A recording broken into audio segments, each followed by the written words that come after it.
Hello, Algebra 1 students. Here we are in Unit 5, Tier 3, Lesson 4, Changing Forms. Check off your booklet, please. Here we are in Lesson 4 of Tier 3, Changing Forms. When changing from standard form of the linear equations, we'll focus only on the slope-intercept conversion.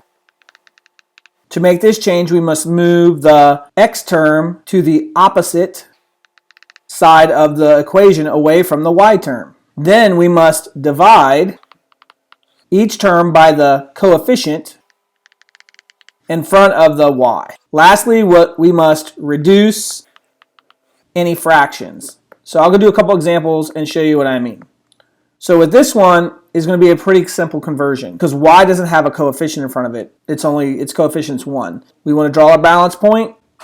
We want to subtract 2x to get the x away from the y.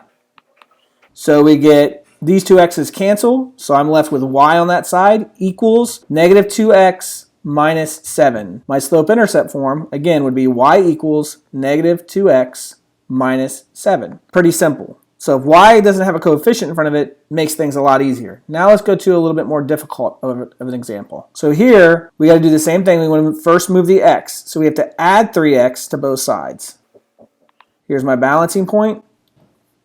So these 3x's cancel, and I'm left with 6y on this side is equal to 3x plus 24. Now, to get rid of this coefficient in front of the y, that's what we're going to divide every term by 6. 6 divided by 6, these 6 cancel, so I'm just left with y equals, and then I get 3 over 6x plus 24 divided by 6 is just 4. But the last step, if you remember from the notes, says reduce any fraction. So I have a fraction here, 3/6, that can be reduced to 1/2. So my final equation would be y equals 1/2 x plus 4, and that is what I would write over here. Y equals 1/2 x plus 4. And that's the step-by-step conversion from standard form into slope-intercept form. Good luck on your practice set.